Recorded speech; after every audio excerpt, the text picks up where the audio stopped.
Assalamualaikum warahmatullahi wabarakatuh. Balik lagi dengan saya, Pak Kinyong.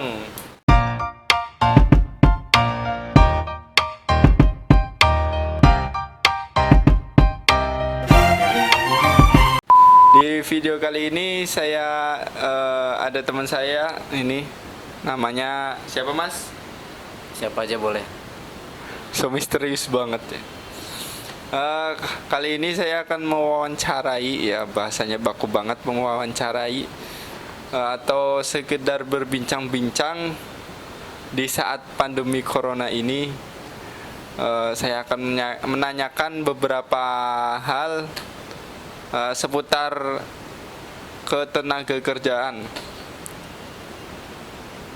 Langsung aja kita perkenalan dulu, nama, alamat, nomor telepon, alamat email, WA, ya biar siapa tahu ada dari teman-teman ada yang mau calling gitu, gimana. Namanya siapa Mas? Perkenalkan, nama saya Andre, asal dari Kota Tegal. Udah gitu doang? Kan tadi banyak ya. Yang kedua mungkin pengalaman kerja di Bekasi ya teman-teman. Jadi teman-teman bisa ambil manfaatnya dari pengalaman Mas Andre ini. Ya udah langsung aja Mas Andre. Pertama-tama saya mengucapkan terima kasih kepada Mas Paki karena mau mewawancarai saya, padahal saya bukan narasumber yang baik ya. Di pengalaman saya pertama ini kerja di sebuah perusahaan Jepang dari tahun 2013 sampai kira-kira ya 2019-an lah, lumayan lama. Namanya apa PT-nya? Dijelasin ya. Pertama saya bekerja di PT Kawasaki Motor, terus yang kedua di Suzuki Indomobil Motor. Ya, Dua PT doang. tapi lumayan lama. Oh, lumayan lama. Pas kerja di Kawasaki itu bikinnya apa Mas? Bikinnya sesuai nama Kawasaki, yaitu motor sport. Punya motornya? Dari situ saya belum punya karena motor sport itu milik Kawasaki, mahal-mahal, hampir di atas 50 jutaan. Oh, ternyata Anda kismin ya. Tapi walaupun begitu saya udah mencoba dari 250 cc Ninja 250 cc sampai 1000 cc saya sudah mencobanya, walaupun saya belum pernah memilikinya. Jadi buat kalian yang pernah membeli Ninja 250 sampai 1000 cc, motor Anda udah pernah saya tumpakin duluan. Emang apa sih nggak boleh? Sombong amat. Emang minjem apa gimana? Minjem dari PT apa temen-temen? Seperti produksi otomotif yang lainnya, pasti setelah dibuat akan dinaikin ya. Jadi bukan pembeli dulu yang naikin, tapi pembuat dulu yang menaikin. Oh ya, bagus. Suka dukanya kerja di Kawasaki apa? Banyak hal ya. Ini bukan menyakup di Kawasaki aja sih, juga di Suzuki Indomobil. Semua pabrik kan menurut saya punya suka duka. Rangkum aja sukanya dulu apa dukanya dulu nih. Yang enak-enak dulu dah ya teman-teman ya, yang enak-enak dulu. Sukanya bekerja di sebuah perusahaan Jepang, nggak Jepang juga sih, banyak di sini, Korea, perusahaan Cina juga ada, di Indonesia banyak. Sukanya itu kita bisa punya penghasilan yang udah jelas gitu loh. Dalam artian kita nggak seperti pengusaha yang punya resiko rugi, tapi dari situ kita lihat kita punya penghasilan, bisa beli sesuatu yang apa yang kita mau. Tapi penghasilannya segitu-gitu aja ya. Kalau pengusaha kan bisa naik, bisa jatuh. Kalau orang-orang pekerja PT mungkin ya segitu lancar. Mungkin kalau ada lemburan baru naik dikit, nggak mungkin kayak orang-orang pengusaha ya teman-teman ya. Ya seperti itu, di setiap pekerjaan pasti ada poin plus dan minusnya. Bagus. Terus suka dukanya yang di Suzuki berapa tahun sih Mas Andre? Lumayan lama ya, dari 2015 sampai 2019. Oh, hampir 4 tahun ya? 4 tahun ya, bener ya? Iya. Dari 4 tahun itu suka dukanya apa? Sama aja seperti yang tadi, cuma namanya pabrik, kadang dukanya itu nggak terlalu, waktu kita terlalu habis untuk di perusahaan. Jadi ya kita waktunya buat kerja, pulang kerja, berangkat kerja. Kalau pulang kerjanya di kontrakan, beres-beres. Kalau berangkat kerja lagi, pulang-pulang malam tiduran, ntar kerja lagi, kayak gitu-gitu aja ya. Iya seperti itu, makanya kadang kita merasa bosan. Ada bosnya juga tapi dapat duit banyak kan ya?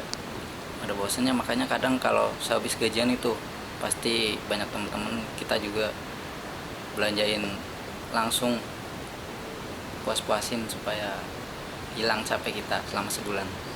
Habis itu langsung habis gitu gajiannya. Nah habis itu baru kita makan tempe tahu aja selama sebulan. Anjay.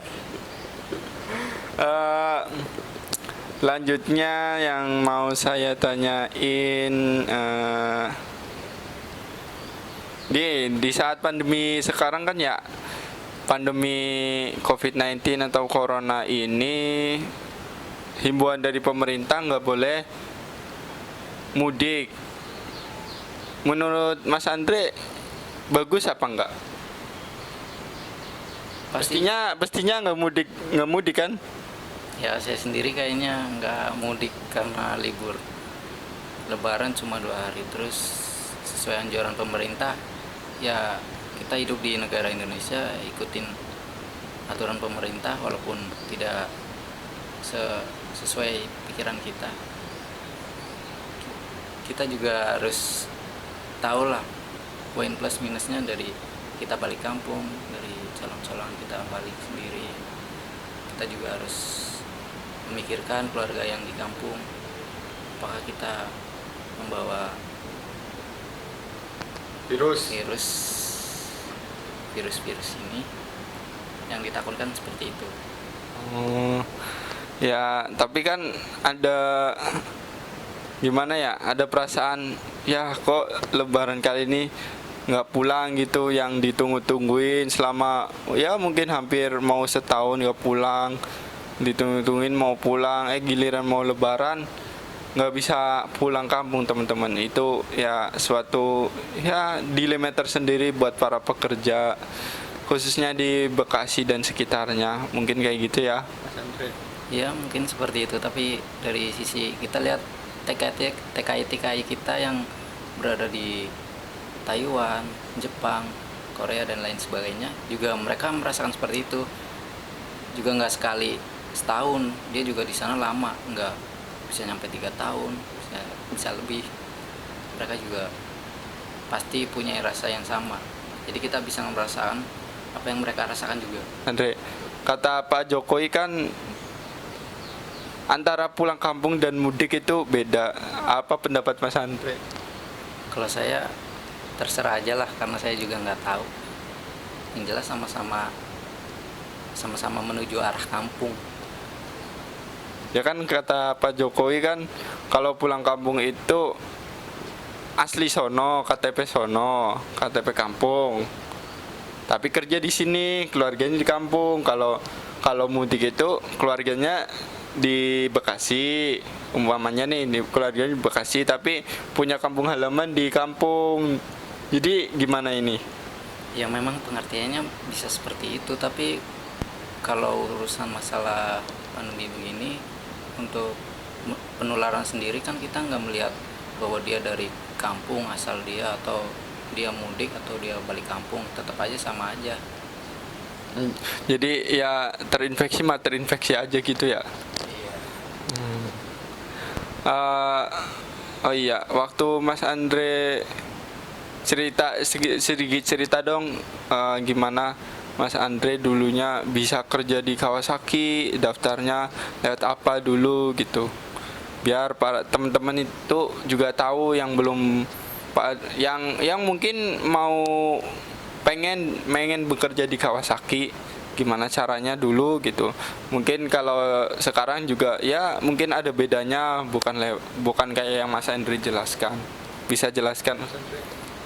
Dari pertama lulus itu biasa buat para pencari kerja yang baru lulus, silakan kalian bisa cari infoloker di Lulus apa dulu nih? lulus sekolah lah, masa lulus SMP, SD. ya SMK lah minimal lah. Kalau SMP juga ada sih, cuma catering mungkin ada. Kalau di perusahaan-perusahaan biasanya di SMK jajaran ya? SMK sederajat. Pertama lulus kita mencari lowongan pekerjaan di sebuah instansi atau BKK, yayasan atau dan lain sebagainya lah, yang mengeluarkan atau membuka lowongan pekerjaan tersebut. Kita datangi dan kita daftar sesuai peraturan di tempat tersebut. Menurut Mas Andre yang paling susah dalam rangkaian penerimaan pekerja baru itu apa sih? Kayak tes-tesnya apa, gimana, tes apa yang paling susah gitu, yang perlu dipelajari anak-anak, adik-adik Mas Andre yang baru pada lulus sekarang, yang mungkin lulusnya juga karena pandemi jadi nggak ada ujiannya Mas Andre ya? Kayak katanya sih dengar-dengar seperti itu. Enak banget ya. Coba jelasin Mas Andre yang poin mana gitu, poin mana yang harus dipelajari banget gitu biar kisi-kisinya biar lolos gitu.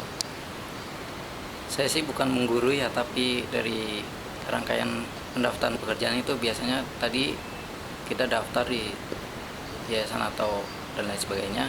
Terus langkah selanjutnya ketika kita akan dihubungin oleh pihak tersebut untuk melakukan tes. Biasanya tes pertama itu tes psikotes atau seperti matematika dasar, terus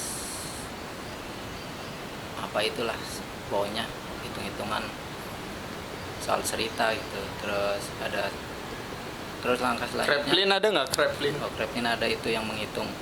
Kalau buat belum yang tahu nanti bisa ditaruh gambarnya Kreplin. Oh, ya udah, taruh di next video aja ya. Kita bikin video ya. Saran buat teman-teman yang baru mau memulai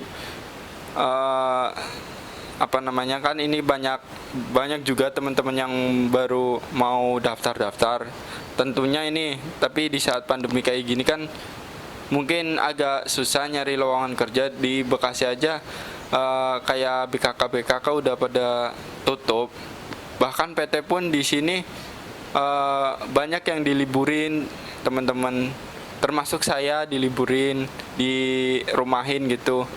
Ya mungkin sabar aja buat teman-teman, pasti ada jalannya, pasti ada rezekinya ya Mas Andre ya. Saran buat teman-teman yang belum bekerja apa Mas Andre? Ya buat yang belum bekerja tetap semangat, tetap mencari lowongan pekerjaan. Jangan patah semangat. Yang jelas kita itu harus selalu berusaha, walaupun dalam kondisi apapun, sesulit apapun, pasti ada jalan. Oh ya bagus itu teman-teman, perlu diingat yang Mas Andre omongin.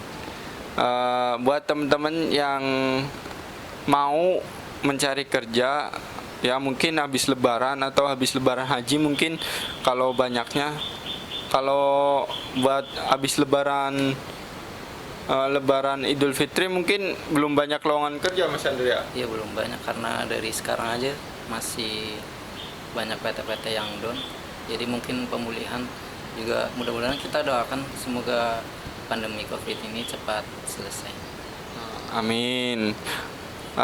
Ya mungkin itu aja berbincang-bincang sama Mas Andre. Mungkin ada tambahan lagi Mas Andre? Taman apa ya? Apa kayak nambahin? Ya buat teman-teman yang mau bekerja itu kalian harus siapin mental dulu. Jangan sampai di sini kita itu harus nggak boleh cengeng. Kita di sini harus mandiri, dari kita bangun tidur sampai tidur lagi kita harus mandiri. Contoh makan, minum ya jangan lupa kalau habis makan itu harus minum ya, cuci baju gitu. Kan ada yang baju itu dicuciin orang tua terus lain-lain. Ya ntar di sini kerasa ya. Iya pasti kalian bisa ngerasain sendiri pahitnya itu hidup di dunia rantau tanpa orang tua, tanpa keluarga. Ya mungkin segitu aja dari kami. Saya mengucapkan terima kasih buat teman-teman yang nonton video kali ini. Jangan lupa subscribe, share, and like video kali ini. Semoga bermanfaat bagi teman-teman semua. And see you next time video. Wassalamualaikum warahmatullahi wabarakatuh. Waalaikumsalam warahmatullahi wabarakatuh.